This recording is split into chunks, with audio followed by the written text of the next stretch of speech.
Chapter 1 weekend. इस chapter को start करने से पहले मैं आपसे एक सवाल पूछना चाहता हूं। क्या ये पॉसिबल है आप किसी बिजनेस आइडिया के बारे में सोचें, उस बिजनेस को स्टार्ट करें और कोई कस्टमर आपका प्रोडक्ट खरीद भी ले, और ये सब सिर्फ 2 दिनों में? ऑथर कहते हैं कि उनके दिमाग में यही क्वेश्चन सबसे पहली बार आया था, और इसी चैलेंज को पूरा करने के लिए ऑथर ने इस चीज को 2016 में एक बार ट्राई किया, ये जानने के लिए कि क्या ये वाकई काम भी करता है या नहीं। ऑथर कहते हैं कि अपने पूरे बिजनेस करियर में उन्होंने कई सारी जगहों पे और इवेंट्स में पब्लिक स्पीकिंग की है, और चाहे कंट्री कोई भी हो, उन्होंने हमेशा दूसरे एंटरप्रेन्योर्स की कंपनी को एंजॉय किया है। क्योंकि सारे ही एंटरप्रेन्योर्स एक तरह सोचते हैं, वो किसी और के लिए काम नहीं करना चाहते, बल्कि वो खुद से कुछ करना चाहते हैं। एंटरप्रेन्योर्स वो लोग होते हैं जो डिफरेंट आइडियाज सोचते हैं और कई बार ऐसे प्रोडक्ट्स भी बनाते हैं जो पहले किसी ने ना बनाए हों। ये वो लोग होते हैं जो सोचते हैं कि लाइफ बहुत शॉर्ट है, इसीलिए इस लाइफ के हर एक सेकंड का फायदा उठाना चाहिए। और इन सारे रीजंस की वजह से वो सोचते हैं कि एक बिजनेस स्टार्ट करना ही बेस्ट आइडिया है, और बिजनेस स्टार्ट करके वो अपने लिए एक करियर बना सकते हैं। चाहे तो अपने फ्रेंड्स के साथ काम कर सकते हैं, कुछ ऐसा कर सकते हैं जो उन्हें पसंद है, और दुनिया में कोई पॉजिटिव चेंज ला सकते हैं। अब बहुत से लोग ऐसा सोचते हैं और अपना बिजनेस स्टार्ट करना चाहते हैं, लेकिन बहुत कम लोग होते हैं जो एक्चुअली अपने इस आइडिया पर एक्ट करते हैं। इनफैक्ट बहुत से लोग जो इस तरह सोचते हैं वो बिल्कुल ऑपोजिट करते हैं।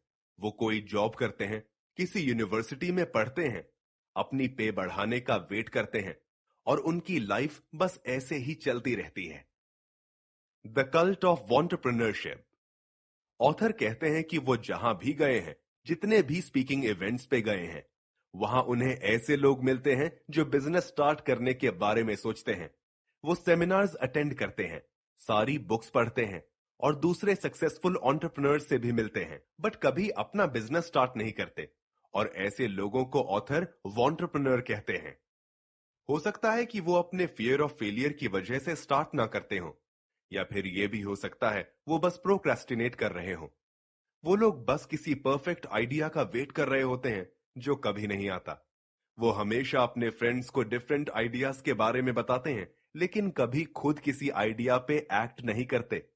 और बहुत से एंटरप्रेन्योर्स अपने आइडियाज कभी शेयर भी नहीं करते, और उन आइडियाज को सिर्फ अपने तक रखते हैं। और हो सकता है कि आप भी इन चीजों से फेमिलियर हों, और इनमें से कुछ चीजें आपके अंदर भी हों। बट ऑथर कहते हैं कि इसमें फिक्र करने वाली बात नहीं है। अगर आप एक एंटरप्रेन्योर हो तो ये चीज सही की जा सकती है। आपको बस एक्शन लेना है, और फिर ये चीज आपके अंदर ज्यादा टाइम तक नहीं रहेगी। Tell everyone your ideas. Entrepreneurs की जो सोच होती है उसमें एक चीज ये भी होती है कि वो अपने आइडियाज कभी किसी के साथ शेयर नहीं करते। जैसे ऑथर जब भी कहीं स्पीकिंग इवेंट पे जाते हैं तो बहुत से लोग अपने आप को इंट्रोड्यूस करते हैं और कहते हैं, मेरे पास बिजनेस के लिए एक बहुत अच्छा आइडिया है। और फिर जब उनसे पूछो कि वो आइडिया क्या है, तो वो कहते हैं, मैं वो आइडिया नहीं बता सकता, कहीं आप मेरा आइडिया चोरी ना कर लो। ऑथर कहते हैं कि ये मेंटालिटी गलत है। इनफैक्ट अगर आपके पास कोई आइडिया है तो आपको वो आइडिया हर उस इंसान को बताना चाहिए जो आपका आइडिया सुनना चाहता है। क्या पता कोई पर्सन आपकी हेल्प कर दे, या फिर हो सकता है कि वो आपको कोई अच्छा फीडबैक दे, या फिर आपको किसी ऐसे इंसान से मिलवा दे जो उसी इंडस्ट्री में काम करता हो, या फिर अगर आप लकी हैं तो हो सकता है कि आपको किसी कस्टमर से मिलवा दे। ये भी याद रखना कि कोई भी आइडिया इतनी आसानी से किसी के पास नहीं चला जाता, क्योंकि मोस्टली न्यू बिजनेसेस फेल ही होते हैं। इसीलिए अपने आइडियाज को शेयर किया करो। Pessimism and optimism. बहुत से लोग जब बिजनेस स्टार्ट करते हैं तो वो यही सोचते हैं कि उनका आइडिया अभी ठीक नहीं है, और उन्हें अपने आइडिया को और ज्यादा ठीक करने की जरूरत है। लेकिन ऑथर कहते हैं कि अगर आपको किसी भी आइडिया को सक्सेसफुल बनाना है तो उसके लिए आपको 2 चीजें चाहिए होंगी। सबसे पहली चीज तो ये कि जब भी आप अपने आइडिया पे काम करो तो उसमें थोड़ा सा ब्लाइंड फेथ डालो। मतलब बहुत से लोग ये सोचते हैं कि उनका आइडिया अभी परफेक्ट नहीं है, और उन्हें अभी इम्प्रूवमेंट की नीड है। लेकिन अगर आप अपने आइडिया को इसी तरह एनालाइज करते रहोगे तो आप कभी स्टार्ट नहीं ले पाओगे। इसीलिए ऑथर कहते हैं कि आपको अपने उस आइडिया पे भरोसा करना है। इवन आपका आइडिया परफेक्ट ना भी हो, फिर भी आपको उस पे भरोसा करना है और स्टार्ट कर देना है। बहुत से एंटरप्रेन्योर्स अपने बिजनेस प्लान पे काम करते रहते हैं, मार्केट रिसर्च करते हैं और उस आइडिया को परफेक्ट बनाना चाहते हैं। बट फैक्ट ये है कि आपका आइडिया कभी भी परफेक्ट नहीं बनेगा। आपको बस उस आइडिया पर एक्ट करके स्टार्ट लेना है। सेकंड चीज ये करनी है कि आपको अपने आइडिया के उन बुरे पार्ट्स को भी देखना है, मतलब अपने आइडिया के फ्लॉज को देखना है। ऑथर सजेस्ट करते हैं कि आप इस बारे में अपनी इंडस्ट्री के लोगों से बात करें, उनसे अपना आइडिया शेयर करें और उनसे इस आइडिया पर फीडबैक लें, ताकि आपको अपने आइडिया के बारे में पता चल सके। याद रखना कि आपको अपने फैमिली एंड फ्रेंड्स से इसके बारे में नहीं पूछना, क्योंकि वो कई बार आपकी फीलिंग्स को हर्ट ना करने के लिए आपको ऑनेस्ट फीडबैक नहीं देंगे। लेकिन अगर आप इंडस्ट्री के लोगों से पूछेंगे तो वो आपको ऑनेस्ट फीडबैक देंगे। इस प्रोसेस में आपको बहुत ज्यादा टाइम नहीं लगेगा और आगे इस बुक में ऑथर ने हमसे कुछ वेज भी शेयर किए हैं जिससे आप ये प्रोसेस ज्यादा जल्दी कर पाओगे। जब आप लोगों से फीडबैक लोगे तो आपके कुछ आइडियाज ऐसे भी होंगे जिन्हें बिल्कुल भी पसंद नहीं किया जाएगा। इसीलिए अगर ऐसा कोई आइडिया हो जो किसी को पसंद ना आए, तो बेटर यह है कि आप भी उस आइडिया को चेंज कर दो और कुछ नए आइडियाज के बारे में सोचो। और आप चाहे जितने भी आइडियाज से गो थ्रू कर लो, मेन चीज ये है कि आप कभी हार नहीं मानो और हमेशा अपने अंदर कॉन्फिडेंस रखना और अच्छी होप्स रखना। ये करने से आप बहुत जल्द एंटरप्रेन्योर से एंटरप्रेन्योर बन जाओगे। My start as an entrepreneur. इस लेसन में ऑथर ने अपनी एंटरप्रेन्योरशिप की जर्नी के बारे में बताया है। वो कहते हैं कि वो एक बहुत ही यंग एज से एंटरप्रेन्योर बनना चाहते थे। वो एक यंग एज से ही चीजें बनाया करते थे और अपने नेबर्स को सेल किया करते थे। अपनी ये जर्नी उन्होंने 8 साल की उम्र में शुरू की थी। जब वो 8 साल के थे तो उन्होंने कुछ केक्स बेक किए थे और फिर उन केक्स को स्कूल में अपनी टीचर्स को सेल किया था और उससे जो पैसे आए थे वो उन्होंने ग्रीन पीस नाम की एक चैरिटी में दे दिए थे। जब वो 10 साल के हुए तो उनके ड्रीम्स और भी बढ़ते गए और उन्होंने अपने घर के पास बहुत से बिजनेसेस देखे। जैसे एक बार वो अपने दोस्त के साथ एक लोकल चिकन फार्म पे गए। वहां जाके उन्होंने सोचा, क्या बिजनेस है यार, बस फार्मर को चिकन्स को फीड करना है और जब वो अंडे दें तो वो उन अंडों को चोरी करके सेल कर दे और प्रॉफिट कमाए। ऑथर को यह आइडिया बहुत अच्छा लगा, इसलिए ऑथर ने उस फार्मर को कन्विंस किया और उस फार्मर ने उन्हें एक एग्स का बॉक्स फ्री में दे दिया। फिर वो उन एग्स को अपने घर ले गए और उन्होंने अपने पेरेंट्स से कहा कि उनके पास एक बहुत अच्छा बिजनेस आइडिया है। आइडिया ये है कि वो उन एग्स को वार्म रखेंगे और जैसे ही उन एग्स में से बच्चे निकलेंगे तो वो उन बच्चों को बड़ा करेंगे और फिर जब वो एग्स देंगे तो वो उसे सेल करेंगे। ये आइडिया उनके पेरेंट्स को पसंद नहीं आया, बट स्टिल उन्होंने ऑथर को एक बार ट्राई करने दिया। ऑथर ने और उनके दोस्त ने उन एग्स को एक टीवी बॉक्स में रखा और सिर्फ 3 वीक्स के बाद उसमें से बच्चे निकले। उन्होंने उन बच्चों को बड़ा किया, उनके नाम रखे और सिर्फ कुछ ही टाइम में वो इतने बड़े हो गए थे कि उनके लिए एक अलग छोटा घर बनाना पड़ा, जो उन्होंने गार्डन में बनाया हुआ था। फिर कुछ टाइम बाद उन्होंने एग्स देना भी शुरू कर दिया, जो ऑथर ने अपने नेबर्स को सेल किए। लेकिन फिर कुछ ही टाइम बाद वहां पे एक लोकल फॉक्स थी जिसने उन चिकन्स को खा लिया और उनका ये चिकन फार्मिंग करियर खत्म हो गया। ऑथर कहते हैं कि उनके पेरेंट्स ने उन्हें इस जर्नी में बहुत सपोर्ट किया। ये बताना भी मुश्किल है कि ऑथर को इस एंटरप्रेन्योरशिप का शौक कहां से आया, क्योंकि ना तो उनके पेरेंट्स ने और ना ही किसी और ने बिजनेस स्टार्ट किया था। From eggs to bacon. कुछ ही टाइम बाद फाइनली ऑथर किसी ऐसे इंसान से मिले जो कि एक एंटरप्रेन्योर था और जिन्हें वो जानते थे। वो अपने एक हाई स्कूल फ्रेंड से मिले जो कि एक बेकन बॉय की जॉब करता था। उनके फ्रेंड ने उन्हें बताया कि वो घर घर जाके बेकन सेल करता है और हर बेकन का पैकेट सेल करने पर उसे कुछ कमीशन मिलता है। ये सुन के ऑथर भी एक्साइटेड हो गए और अपने दोस्त से पूछा कि वो कैसे एक बेकन बॉय बन सकते हैं। उस टाइम पे ऑथर सिर्फ 12 साल के थे और इस जॉब के लिए उनका एटलीस्ट 13 इयर्स का होना जरूरी था। इसीलिए ऑथर ने सबको यही बताया कि वो 13 इयर्स के हैं। एंड ऑल्दो उन्हें कुछ झूठ बोलने पड़े, लेकिन उन्हें ये जॉब मिल गई। जॉब मिलते ही उन्होंने ये काम शुरू कर दिया और वो डोर टू डोर जाकर बेकन सेल करने लगे और सिर्फ कुछ ही टाइम में उन्होंने रेगुलर कस्टमर्स बना लिए थे। शुरू में वो वीक में 20 पैकेट सेल कर रहे थे, बट आहिस्ता आहिस्ता उनकी ये सेल 50 पैकेट्स अ वीक तक चली गई। Teenage competition.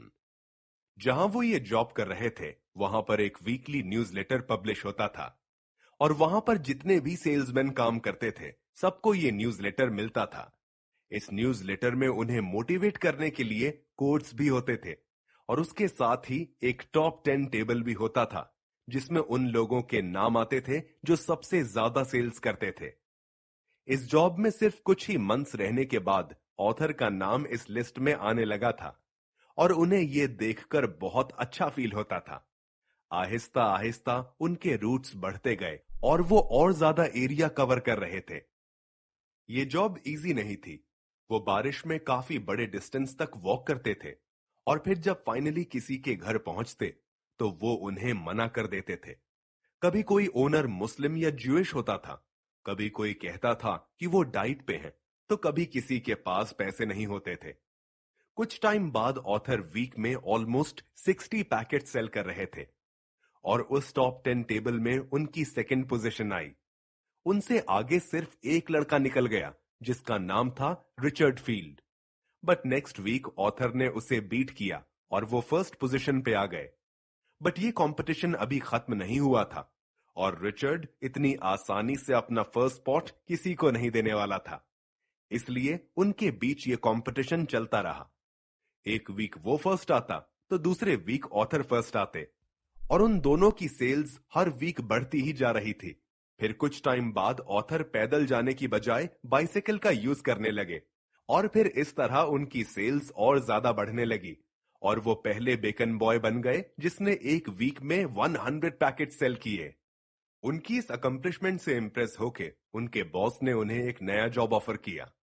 उनके बॉस ने उन्हें ऑफर दिया कि वो उसे हर दिन स्कूल से पिक करेंगे और फिर उन्हें किसी ऐसे एरिया में छोड़ देंगे जहां वो कभी नहीं आए हों। फिर वहां पर उनके साथ एक बेकन बॉय होगा जो इतने अच्छे से परफॉर्म नहीं कर रहा होगा और ऑथर को उस बेकन बॉय की हेल्प करनी होगी। ये जॉब ऑथर को बहुत पसंद आया और इसके उन्हें दिन के 20 पाउंड्स मिल रहे थे। उनके पेरेंट्स ने उन्हें इसके लिए मना किया, बट वो ये जॉब करना चाहते थे और उन्होंने ये जॉब शुरू कर दी। उनके बॉस ने उन्हें वो हर चीज सिखाई जो वो जानते थे। ऑथर कहते हैं कि जिस बेकन मैन के पास वो जॉब करते थे वो वाकई एक बहुत अच्छा एंटरप्रेन्योर था। उसने ऑथर को कस्टमर सर्विस के बारे में सिखाया, जैसे एक चीज जिसे वो बहुत इंपॉर्टेंट समझते थे वो थी कॉल बैक्स। मतलब एक बार आपका कोई कस्टमर बन जाए, इसके बाद ये बहुत जरूरी है कि आप उसे डेली बेसिस पे बेकन सेल करो। जैसे जो ओल्ड लेडीज होती हैं वो बेकन्स डिलीवर करने का वेट करती हैं और अगर किसी दिन ऐसा ना हो तो वो कहीं और से बाय कर लेती हैं और फिर आप उस कस्टमर को हमेशा के लिए खो देते हो। इसलिए ये बहुत जरूरी है कि आपके जो कस्टमर्स हैं आप उन्हें ना छोड़ो और उनके पास वापस जरूर जाया करो। Keep on knocking. ऑथर कहते हैं कि उन्होंने अपनी इस जॉब से काफी कुछ सीखा है और ये जॉब करने से उनके एटीट्यूड पे बहुत ज्यादा इंपैक्ट हुआ है। ऑथर ये जॉब स्कॉटलैंड में करते थे और वहां पर ठंड बहुत ज्यादा थी और वेदर इतना ठंडा था कि उन्हें बेकन्स को रेफ्रिजरेटर में रखने की जरूरत ही नहीं पड़ती थी।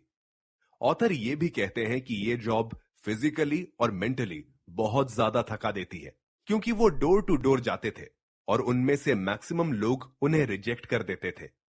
वो 9 टाइम्स रिजेक्ट होते थे और फिर जब 10th डोर पे जाते थे तो इसके बाद जाकर उनका बेकन कोई खरीदता था। ऑथर कहते हैं कि जब शुरू में वो इस तरह बार बार रिजेक्ट किए जाते थे तो उन्हें बहुत मुश्किल होती थी, बट आहिस्ता आहिस्ता उन्होंने ये बात सीख ली कि उन्हें इस जॉब में और लाइफ में भी हजारों डोर्स पे नॉक करना होगा और अपनी एनर्जी ऐसी रखनी होगी जैसे वो डोर आखिरी है। जब भी कोई इंसान अपना एंटरप्रेन्योर करियर शुरू करता है, तो उसके साथ भी ऐसा ही होता है। उन्हें बार बार रिजेक्ट किया जाता है। वो कुछ ट्राई करते हैं, फिर फेल होते हैं। फिर वो अपनी स्ट्रैटेजी चेंज करते हैं और फिर से फेल होते हैं। और ये प्रोसेस चलता जाता है। ऑथर कहते हैं कि उन्हें अपनी इस जॉब से बहुत कुछ सीखने को मिला और एंटरप्रेन्योरशिप में उनका इंटरेस्ट बहुत बढ़ गया था। और उन्होंने सोचा कि वो भी एक बिजनेस स्टार्ट कर सकते हैं। उस टाइम पे वो एक टीनेजर थे जिसे बिजनेस के बारे में कुछ नहीं पता था। बट वो जानते थे कि वो भी अगर अच्छे से काम करें तो वो भी अपना खुद का एंटरप्राइज बना सकते हैं। और अपनी 48 आवर जर्नी स्टार्ट करने से पहले एक बात जरूर याद रखना, वो ये कि आप हमेशा छोटे से शुरू करते हो। जैसे अगर आप कोई प्रोडक्ट लॉन्च करना चाहते हो तो हो सकता है कि आपको उसके लिए दरवाजों पर नॉक करना पड़े, या फिर फोन पे सेल करना पड़े, या फिर कुछ भी हो सकता है। और इसमें कोई शर्म वाली बात नहीं है। अब चलिए हम वापस ऑथर की स्टोरी की तरफ आते हैं। ऑथर की जॉब अच्छे से चल रही थी और उनका वो बॉस उन्हें काफी कुछ सिखा भी रहा था। लेकिन फिर ऑथर ने सोचा कि मैं आखिर क्यों किसी और के लिए काम कर रहा हूं, जब मुझे ये पता है कि मैं ये खुद भी कर सकता हूं। ये सोच के ऑथर ने फाइनली अपनी उस जॉब से रिजाइन कर दिया और अपने बॉस को बताया कि वो अब खुद से कुछ करेगा। Be willing to try. Author कहते हैं कि उन्होंने अपनी अर्ली लाइफ में जितने भी एक्सपीरियंसेस किए, उनकी वजह से उनके एटीट्यूड पे बहुत ज्यादा इंपैक्ट पड़ा था। वो अपने आप को बहुत ज्यादा लकी भी समझते हैं, क्योंकि उनके पेरेंट्स ने हमेशा उन्हें और उनके भाई को सिखाया है कि हमेशा वो काम करो जिसमें तुम्हें मजा आए। अगर आप हर सुबह उठते हो और कोई ऐसा काम करते हो जिसमें आपको मजा आता है, तो यही सक्सेस है। उनके पेरेंट्स ने कभी उन्हें किसी चीज के लिए फोर्स नहीं किया और हमेशा उन्हें उनके ड्रीम्स में सपोर्ट किया है। आज भी जब वो उस टाइम को याद करते हैं तो वो काफी हैरान होते हैं, क्योंकि बचपन में वो पैसे कमाने के लिए जो भी करते थे उसमें उनके पेरेंट्स ने बहुत ज्यादा पेशेंस शो किया है। लेकिन आजकल पेरेंट्स अपने बच्चों को ऐसा करने नहीं देते। जैसे वो अपने घर में अपने बच्चों को फार्म एनिमल्स नहीं रखने देंगे। इवन बहुत से पेरेंट्स अपने बच्चों से ये भी कहते हैं कि उनके आइडियाज काम नहीं करेंगे। मतलब वो अपने बच्चों को खुद से सीखने नहीं देते। इंस्टेड वो खुद ही उस आइडिया के लिए मना कर देते हैं। ऑथर कहते हैं कि उस बेकन मैन के पास काम करके उन्हें पता चल गया था कि एक एंटरप्रेन्योर होना कैसा है। वो बेकन मैन अपनी लाइफ अपनी मर्जी से जीता था और वो जो काम करता था वो उसे एंजॉय करता था। अपने उस बेकन एम्पायर की वजह से वो साल में 3 या 4 बार हॉलिडेज पर जाता था और वो इतना ज्यादा काम भी नहीं करता था। ज्यादातर काम उसके पास जॉब करने वाले टीनेजर्स करते थे। ऑथर कहते हैं कि उन्होंने अपने इस बचपन की वजह से बहुत से बिजनेसेस किए। काफी सारे फेल भी हुए और कुछ सक्सेसफुल भी हुए। उन्होंने बहुत से बिजनेस आइडियाज पर काम किया और उनमें से काफी सारे तो काम ही नहीं किए। अपने बचपन में ऑथर ने काफी सारे बिजनेस आइडियाज को ट्राई किया। जैसे उन्होंने नैपीज बनाने की कोशिश की जो कि टॉयलेट से फ्लश डाउन हो जाएं, ताकि उन्हें जमीन में ना फेंकना पड़े। इसके अलावा उन्होंने चॉकलेट बार सेल किए जिसपे टीचर्स के फेसेस को प्रिंट किया गया था। इसके अलावा उन्होंने लोगों के लिए वेबसाइट्स बनाई, फनी टी शर्ट्स को प्रिंट करने का काम किया, रेस्टोरेंट बुकिंग ऐप बनाया, फूड सब्सक्रिप्शन बिजनेस स्टार्ट किया और ऐसे कई सारे बिजनेसेस किए जिससे उनको कोई प्रॉफिट भी नहीं मिला। बट इंपॉर्टेंट बात यह है कि इतनी बार फेल होने के बावजूद भी ऑथर ने हार नहीं मानी और वो हमेशा नए नए आइडियाज पर काम करते रहे। जब वो एक छोटे बच्चे भी थे उस वक्त भी वो यही करते थे। जब वो किसी चीज में फेल हो जाते तो फौरन दूसरा काम शुरू कर देते थे, क्योंकि वो आइडियाज को ट्राई करने से नहीं डरते थे। My first weekend as an entrepreneur. Bacon service में काम करने के बाद ऑथर किसी नए बिजनेस आइडिया के बारे में सोचने लगे। एक बार उन्होंने देखा कि उनकी ग्रैंडमदर अपने किचन में जैम बना रही थी और वो ये जैम काफी टाइम से बना रही थी। वो जैम देख के ऑथर के दिमाग में आया कि उनका प्रोडक्ट वो जैम होगा। इसके बाद उनकी ग्रैंडमदर ने उनसे जैम बनाने की सीक्रेट्स शेयर किए और उन्होंने मिलके कुछ जैम की जार्स बनाई। फिर वो मार्केट गए, वहां से कुछ फ्रूट्स खरीदे और फिर खुद से जैम बनाया। इसके बाद उन्होंने कंप्यूटर पे कुछ लेबल्स प्रिंट किए और फिर अपने जैम के जार्स तैयार करके वो उसे बेचने निकल गए। जब वो बेचने निकले तो ऑलमोस्ट सबने मना कर दिया, बट कुछ देर बाद ही उन्हें एक लेडी मिली जो उन्हें उनकी बेकन वाली जॉब से जानती थी और उन्होंने वो जैम का जार खरीद लिया। ये देख के ऑथर बहुत एक्साइटेड हुए और उसके बाद वो फुल एनर्जी के साथ डोर टू डोर गए और वो सारे जैम के जार्स सेल कर दिए। वो अपने इस बिजनेस में काफी सक्सेसफुल हो रहे थे। इनफैक्ट एडिनब्रा इवनिंग न्यूज में उनकी स्टोरी भी आई। उस दिन के बाद से उन्होंने सोचा कि वो यही काम करेंगे। उन्होंने सोचा कि वो स्कूल छोड़ देंगे और ये काम फुल टाइम करेंगे। कुछ ही टाइम बाद वो हर दिन जैम बनाने का काम कर रहे थे और उसे सेल कर रहे थे। जैसे जैसे उनके कस्टमर्स उन्हें फीडबैक दे रहे थे, वैसे वैसे वो अपनी रेसिपी में चेंजेस भी कर रहे थे। बहुत सारे लोगों ने उनसे कहा कि उन्होंने जैम इसलिए नहीं खाया क्योंकि उनके जैम में शुगर बहुत है। इस फीडबैक के बेस पे ऑथर को एक आइडिया आया। उन्होंने सोचा कि क्यों ना वो ऐसा जैम बनाए जिसमें 100% फ्रूट हो। फिर इस जैम को तैयार करने के लिए उन्होंने कई महीनों तक अपने किचन में एक्सपेरिमेंट किया। उन्होंने कोशिश की कि उनका जैम 100% फ्रूट से बने और साथ ही उन्होंने शुगर की बजाय हनी का यूज किया। जब उन्होंने ये जैम बना लिया तो उनका ये ड्रीम बन गया कि उन्हें अपना ये लेटेस्ट आइडिया सारे सुपरमार्केट्स में सेल करना है और उन्होंने इस जैम का नाम भी रख लिया था। वो इस जैम को सुपर जैम कहते थे। उन्होंने अपने डैड को मनाया और फिर उनके डैड उन्हें वेट्रोज के हेड ऑफिस ले गए। बेसिकली वेट्रोज एक सुपरमार्केट है जो कुछ स्पेशल इवेंट्स होस्ट करती है। इन इवेंट्स को कहते हैं मीट द बायर डेज। इस इवेंट में होता यह है कि इस इवेंट में लोग अपनी होममेड चीजें बनाकर लाते हैं और उन्हें ये मौका मिलता है कि वो अपने आइडिया के लिए बायर को मनाएं। जब ऑथर की बारी आई तो ऑथर ने बायर को बताया कि वो एक जैम सेल करना चाहते हैं जो कि 100% फ्रूट से बना हो। उस बायर को ये देख के बहुत खुशी हुई कि एक 16 साल का बच्चा ये आइडिया लेकर आया है और उन्हें ये आइडिया भी पसंद आया। बट उस आदमी ने ऑथर को बिल्कुल सीधी तरह यह बात बताई कि अगर किसी प्रोडक्ट को सक्सेसफुल बनाना हो तो उसके लिए सिर्फ बिजनेस आइडिया काफी नहीं है। फिर उस आदमी ने ऑथर को एक्सप्लेन किया। उसने कहा कि सबसे पहले ऑथर को फैक्ट्री में प्रोडक्शन सेट करनी होगी और उसे एक अच्छा प्राइस देना होगा। इसके बाद उन्हें कुछ लेबल्स डिजाइन करने होंगे जिसमें लिखा हो कि लोगों को उनके प्रोडक्ट्स क्यों बाय करने चाहिए और इसके अलावा उन्हें अपनी रेसिपी के ऊपर भी काम करना होगा और इसके बाद जाकर उनका प्रोडक्ट सक्सेसफुल बनेगा। ऑथर कहते हैं कि ये उनके लिए एक बहुत बड़ी रिजेक्शन थी और ऑथर बहुत अपसेट हो गए थे क्योंकि उन्हें कोई आइडिया नहीं था कि वो एक ब्रांड कैसे बना सकते हैं और कैसे एक फैक्ट्री सेटअप कर सकते हैं। Lessons learned. वैसे तो उन्होंने अपना ये जैम बिजनेस काफी जल्दी स्टार्ट कर लिया था, लेकिन इस प्रोसेस का जो नेक्स्ट स्टेप था, मतलब ऑथर उस जैम को सुपर स्टोर्स में सेल करना चाहते थे, वो स्टेप इतनी जल्दी नहीं होने वाला था क्योंकि अब उन्हें प्रोडक्ट बनाने के अलावा और भी बहुत कुछ करना था और ये टास्क बहुत बड़ा था।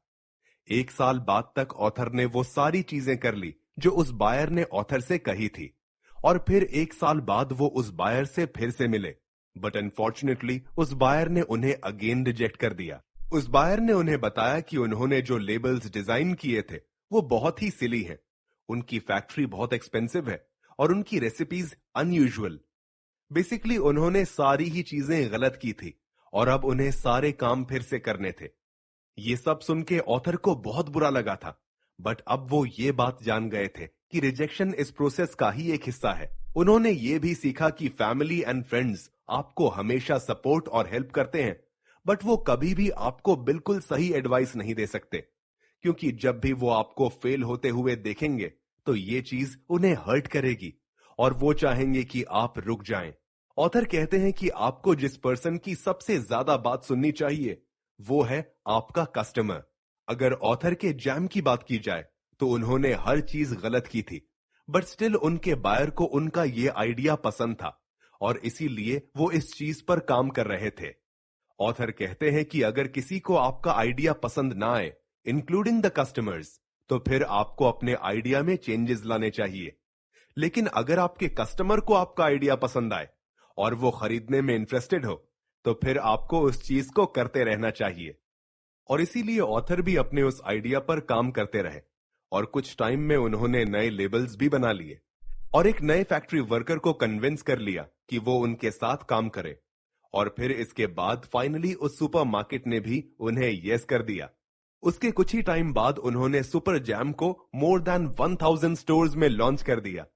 इससे भी बड़ी बात यह थी कि super jam national museum of Scotland में एंटर हो गया था as an iconic Scottish brand. इसके अलावा सुपर जैम साउथ कोरिया में भी काफी फेमस हुआ था। उनकी ग्रैंडमदर के लिए सबसे बड़ा दिन वो था जब दोनों बकिंगम पैलेस में गए थे, जहां प्रिंस चार्ल्स ने उन्हें मेडल प्रेजेंट किया था। बट ऑथर कहते हैं कि जो चीज उन्होंने सबसे ज्यादा एंजॉय की थी वो ये था कि उनकी लाइफ स्टोरी जापान के एक टीवी ड्रामा में आई। सुपर जैम एक बहुत बड़ा सक्सेस था। ऑथर कभी कभी बहुत हैरान भी होते हैं कि उन्होंने ये सब कितनी जल्दी अचीव कर लिया और इस प्रोसेस के वक्त उन्होंने काफी कुछ सीखा भी। स्टार्ट में उन्हें कोई आइडिया नहीं था कि एक ब्रांड कैसे बनता है, फाइनेंसेस कैसे मैनेज होते हैं और कुछ भी नहीं पता था। बट इस प्रोसेस के दौरान उन्होंने काफी गलतियां की, बहुत सा टाइम वेस्ट हुआ और इसी तरह कर करके उन्होंने ये सारी चीजें सीखी। लेकिन बाद में जब उन्होंने अपना सेकंड और थर्ड बिजनेस शुरू किया तो उन्होंने अपनी मिस्टेक्स को रिपीट नहीं किया और फिर ये प्रोसेस काफी तेज हो गया। Envelope coffee. इस लेसन में ऑथर ने अपने कॉफी बिजनेस की स्टोरी बताई है। ऑथर का एक बहुत ही अच्छा दोस्त है जिसका नाम है लेनर्ट क्लर्क्स। लेनर्ट एक बहुत ही इंटरेस्टिंग आदमी है। वो 7 लैंग्वेजेस में बात कर सकता है। बट एक चीज जो लेनर्ट के बारे में बहुत डिफरेंट है वो ये है कि लेनर्ट के पास कोई सेंस ऑफ स्मेल नहीं है। मतलब वो किसी चीज को ठीक से स्मेल नहीं कर सकता। अब ये एक प्रॉब्लम तो है बट इसमें एक अच्छी बात भी है। आपने नोटिस किया होगा कि कुछ अंधे ब्लाइंड लोग ऐसे भी होते हैं जो अंधे तो होते हैं बट उस चीज को बैलेंस करने के लिए उनके पास सुनने की पावर ज्यादा होती है। इसी तरह लेनर्ट के पास भी सेंस ऑफ स्मेल नहीं है बट उसके पास टेस्ट करने की पावर ज्यादा है। जब भी वो किसी चीज को टेस्ट करता है तो वो उस चीज की स्वीटनेस और एसिडिटी बहुत अच्छे से बता सकता है।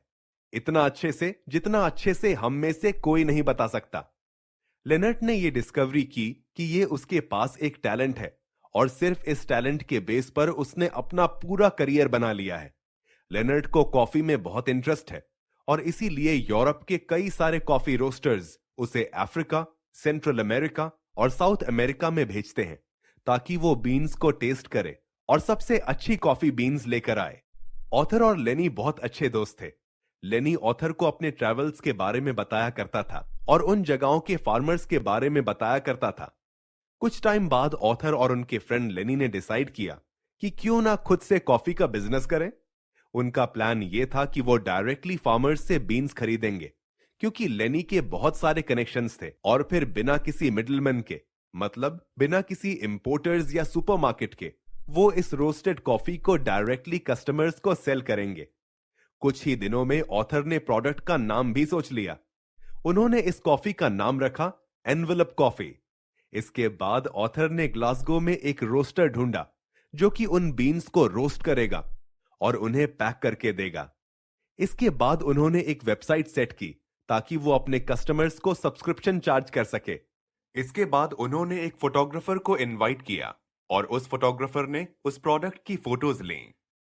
इवन दो उनकी कंपनी अभी स्टार्ट ही हुई थी बट ऑथर चाहते थे कि कस्टमर्स पर उनके प्रोडक्ट का एक अच्छा इंपैक्ट पड़े और इसीलिए अच्छी फोटोग्राफी बहुत मैटर करती है। इस कॉफी बिजनेस के आइडिया के कुछ ही वीक्स बाद उन्होंने अपनी पहली सेल भी कर ली और कुछ ही टाइम बाद उनके पास काफी सारे लॉयल सब्सक्राइबर्स हो गए थे और इसकी वजह यही थी कि उनका प्रोडक्ट काफी अच्छा था।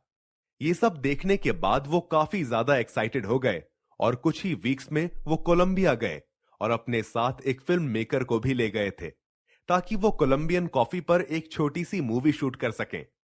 कोलंबिया में दुनिया की one of the best coffee grow होती है और वो उस चीज पर काफी प्राउड फील करते हैं। वहां पहुंचने के बाद वो हुआन पाब्लो से मिले जो कि कोलंबिया के one of the best coffee experts थे और हुआन पाब्लो एक दिन में मोर देन 600 कॉफी कप्स को टेस्ट करते थे। हुआन एक बहुत ही एनर्जेटिक इंसान थे। वो कहते हैं कि वो रात में 2 घंटे सोचते हैं और बाकी टाइम कॉफी के बारे में सोचते हैं।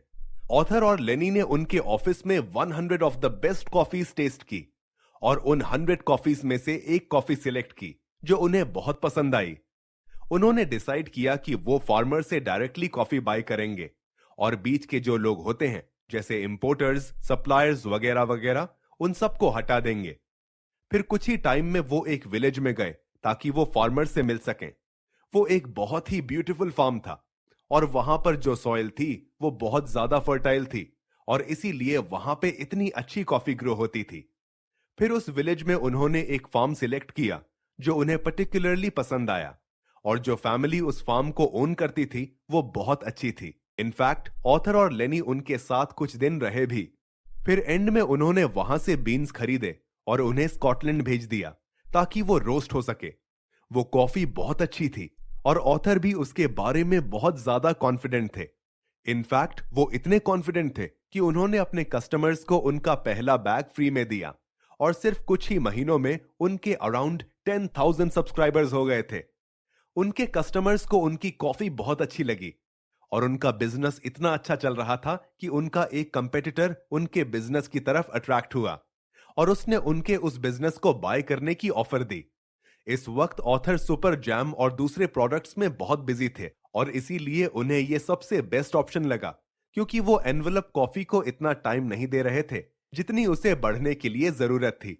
इवन दो उन्होंने ये बिजनेस सेल कर दिया, बट वो इस प्रोडक्ट के बारे में काफी प्राउड फील करते हैं क्योंकि उन्होंने सिर्फ कुछ ही टाइम में ये प्रोडक्ट बनाया और उसे इतना आगे तक ले गए।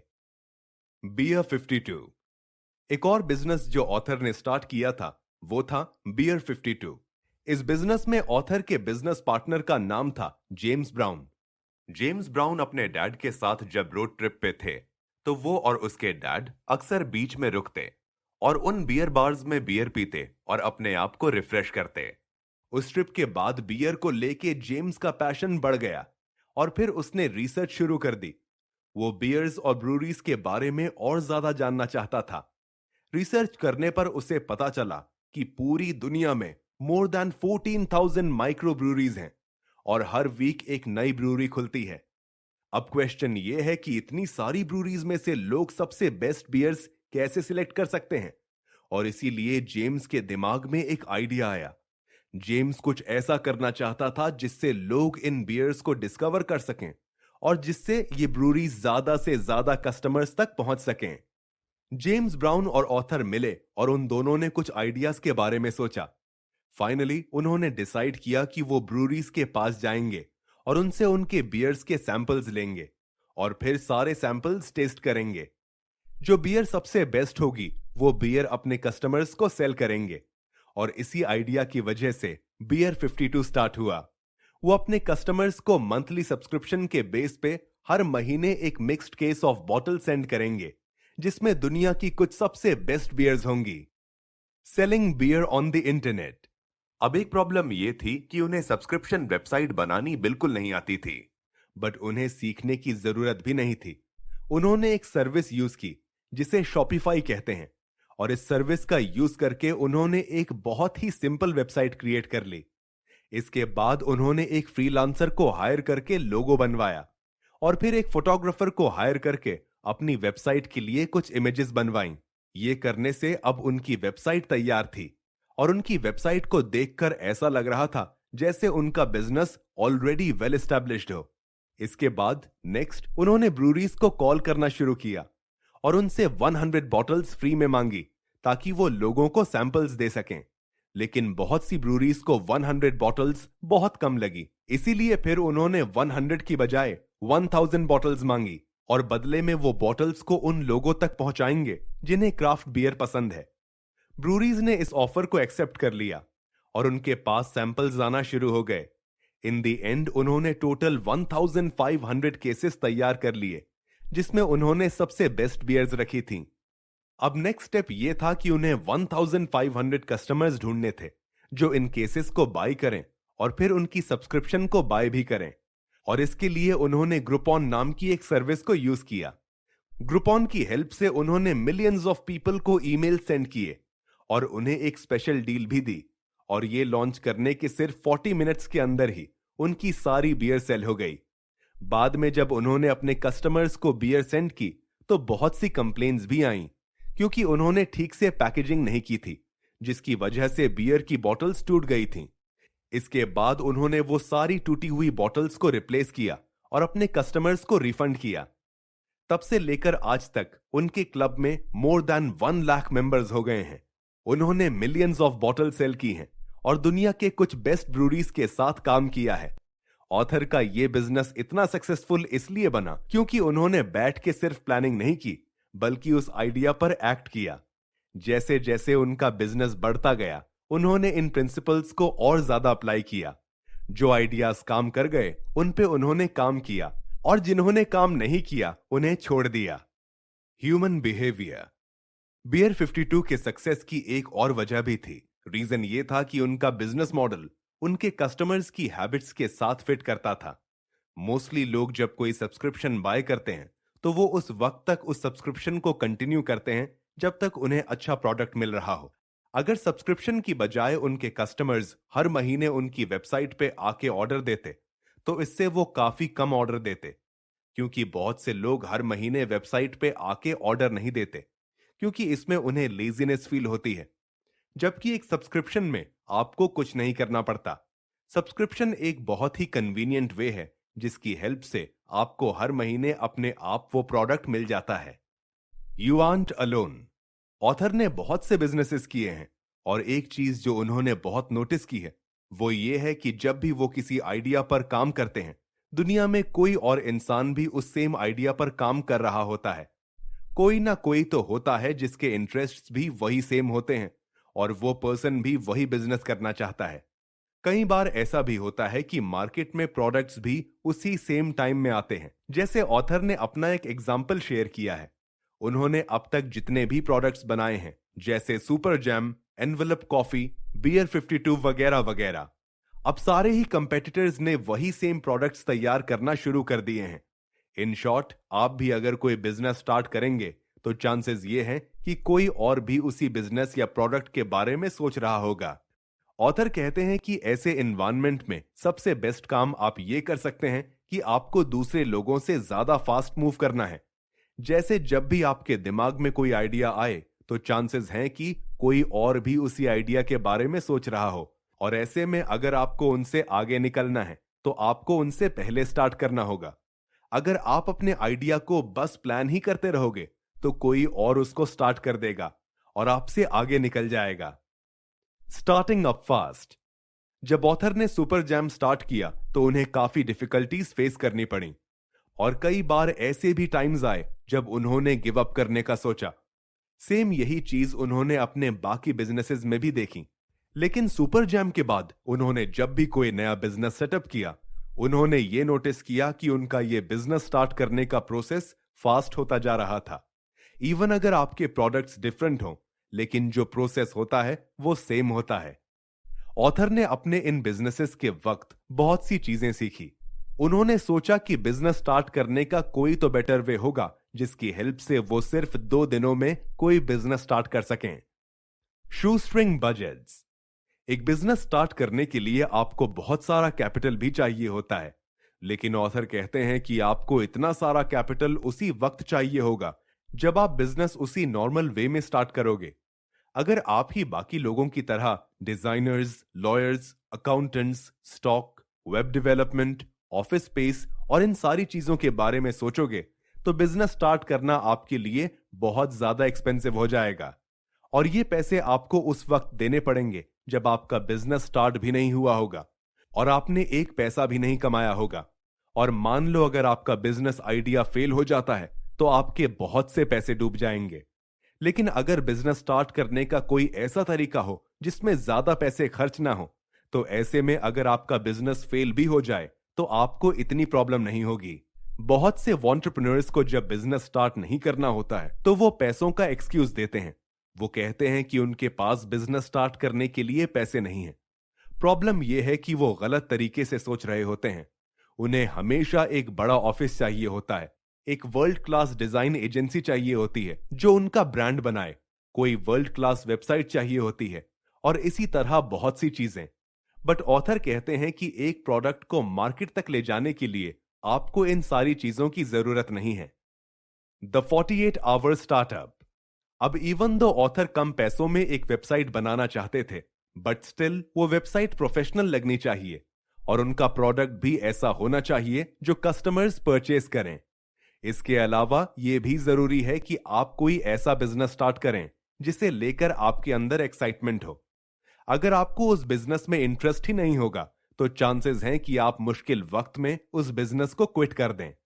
ऑथर एक ऐसा बिजनेस बनाना चाहते थे जिसे उनके कस्टमर्स पसंद करें और साथ ही उनके फ्रेंड्स भी उसे पसंद करें और वो उसके बारे में प्राउड फील कर सकें। ऑथर ऑलरेडी कुछ बिजनेसेस कर रहे थे, इसीलिए वो एक ऐसा बिजनेस क्रिएट करना चाहते थे जो उनका ज्यादा टाइम ना ले और ऑटोमेटिकली काम करे। अब अपने इस बिजनेस को एडवर्टाइज करने के लिए उन्होंने किसी एक्सपेंसिव एजेंसी की बजाय एक फ्रीलांसर को हायर किया जो कि काफी कम प्राइस में उन्हें ब्रांडिंग और एडवर्टाइजमेंट करके देगा। उन्होंने गूगल एडवर्ड्स का यूज करके बहुत ही कम बजट में अपने बिजनेस को प्रमोट किया। इस तरह की सर्विसेज यूज करने से यह होता है कि आपका बिजनेस स्केलेबल बन जाता है, मतलब मार्केटिंग ऑटोमेटिकली होती है और बिजनेस को बढ़ाने के लिए आपको अपना टाइम नहीं देना पड़ता। लोग अक्सर ये सोचते हैं कि उनके आइडिया को स्टार्ट से बिल्कुल परफेक्ट होना होगा, जो कि बिल्कुल गलत है। ऑथर कहते हैं कि आपका बिजनेस बस इतना अच्छा होना चाहिए कि एटलीस्ट वो स्टार्ट हो जाए। बहुत से लोग ये भी सोचते हैं कि उन्हें बिजनेस के स्टार्ट में लाखों रुपए खर्च करने होंगे और एक बिल्कुल परफेक्ट बिजनेस बनाना होगा। बट ऑथर कहते हैं कि आपको स्टार्ट में इतने ज्यादा पैसे खर्च नहीं करने और एक ऐसा बिजनेस स्टार्ट करना है जिससे आपके पास एटलीस्ट कस्टमर आना शुरू हो जाएं और फिर जैसे जैसे आप आगे बढ़ोगे आप उसमें इंप्रूवमेंट्स ला सकते हो। A new era.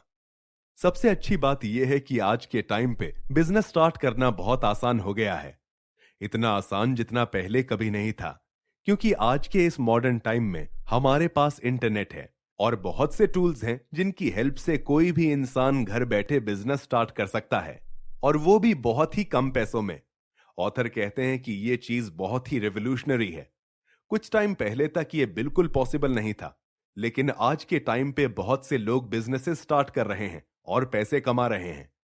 इंटरनेट की हेल्प से आप कम प्राइस में freelancers, customers, products, writers, marketers हर चीज फाइंड कर सकते हो। इसीलिए ऑथर कहते हैं कि इन सारे टूल्स की हेल्प से आप भी अपने आइडिया को एक बिजनेस बना सकते हो और अब आपके पास बिजनेस स्टार्ट ना करने का कोई बहाना नहीं है। Start for your own reasons. अब हमने ये बात तो कर ली कि आपको बिजनेस स्टार्ट करना चाहिए, लेकिन क्यों स्टार्ट करना चाहिए ये आप पे डिपेंड करता है। जैसे कुछ लोग पैसों के लिए बिजनेस स्टार्ट करते हैं और उसमें भी कोई प्रॉब्लम नहीं, वैसे ही आप चाहें तो अपना बिजनेस किसी स्पेशल कॉज की वजह से शुरू कर सकते हैं। फॉर एग्जाम्पल, आप अपनी एडवर्टाइजमेंट की हेल्प से किसी इशू पर प्रोटेस्ट कर सकते हैं। जैसे द बॉडी शॉप नाम की एक कंपनी है जिसने एनिमल राइट्स को लेकर प्रोटेस्ट शुरू किया था। ऑथर के लिए सबसे एक्साइटिंग बात यह है कि वो सिर्फ एक आइडिया से शुरू करते हैं और फिर वो आइडिया एक बिजनेस बन जाता है और दुनिया में कुछ डिफरेंस लाता है। ऑथर कहते हैं कि बिजनेस ने उनकी पूरी लाइफ चेंज कर दी है। बिजनेस की वजह से वो फाइनेंशियली फ्री हो गए हैं।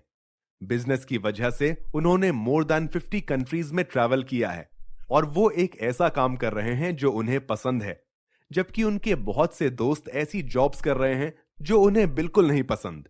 इसीलिए आप भी अपना बिजनेस स्टार्ट करने के लिए कोई भी रीजन ढूंढो। जो चीज आपको मोटिवेट करे वो आप रीजन बना सकते हो। फोकस। हमारी लाइव्स आजकल बहुत ज्यादा बिजी और नॉइजी हो गई हैं। रिसर्च से पता चला है कि एक एवरेज पर्सन दिन में 20 टाइम्स अपना फेसबुक चेक करता है।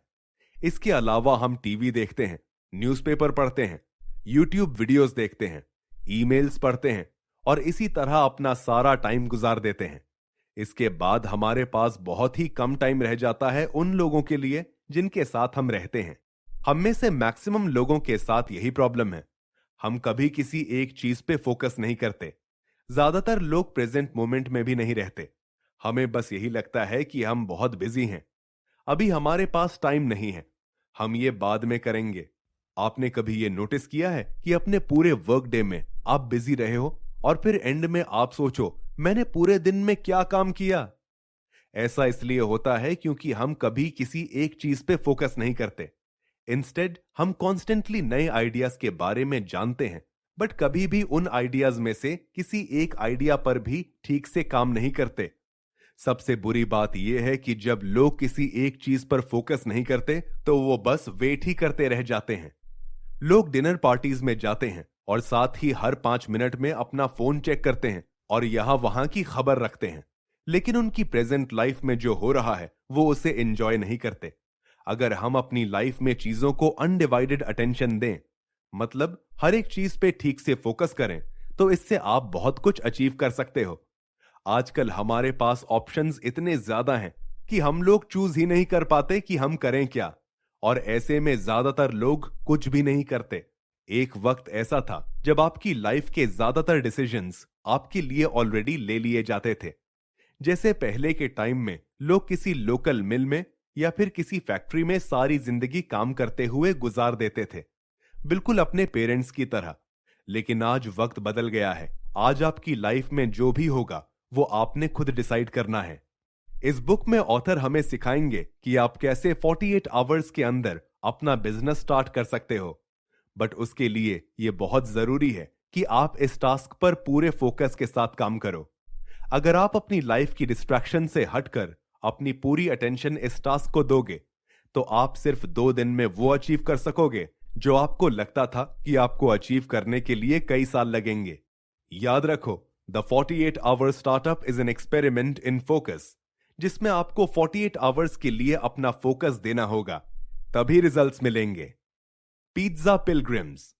आज के इस टाइम पे लोग पिज्जा बहुत पसंद करते हैं और बहुत से लोग ये भी सोचते हैं कि वो कोई पिज्जा रेस्टोरेंट खोलें। लेकिन आज के टाइम में पूरी दुनिया में बहुत से पिज्जा रेस्टोरेंट्स हैं, और ऐसे टाइम में एक और पिज्जा रेस्टोरेंट खोलना काफी रिस्की है और इसके लिए आपको काफी हिम्मत चाहिए। बट स्टिल ये पॉसिबल जरूर है। 2 भाई हैं, जेम्स और थॉम, जिन्होंने ये प्रूव करके दिखाया है। ये दोनों भाई अपना पिज्जा रेस्टोरेंट खोलना चाहते थे और आज लंदन में इनके कई सारे पिज्जा रेस्टोरेंट्स हैं। अब ये दोनों भाई एक ऐसा काम कर रहे हैं जो इन्हें पसंद है। बट जेम्स और थॉम कहते हैं कि एक रेस्टोरेंट चलाना इतना इजी नहीं है। कुछ टाइम पहले ऑथर ने इन दोनों का इंटरव्यू लिया था, जिसमें उन्होंने कई सारी चीजें शेयर की। वो कहते हैं कि एक इंसान के लिए यह बहुत जरूरी है कि वो अपने 20s में कुछ ऐसा ढूंढ ले जो उसे पसंद है और जिसमें वो अच्छे भी हों। बट ये कभी नहीं सोचना कि एक बिजनेस स्टार्ट करने से आपका हर दिन बहुत अच्छा हो जाएगा। ये कोई डिज्नी मूवी नहीं है। बिजनेस स्टार्ट करने के बाद आपकी लाइफ में अच्छे दिन भी आएंगे और कभी बुरे दिन भी आएंगे, लेकिन ये जरूर है कि हर दिन डिफरेंट होगा। और जब आप कोई बिजनेस स्टार्ट करते हो तो आपकी लाइफ कंप्लीटली आपके हाथ में होती है।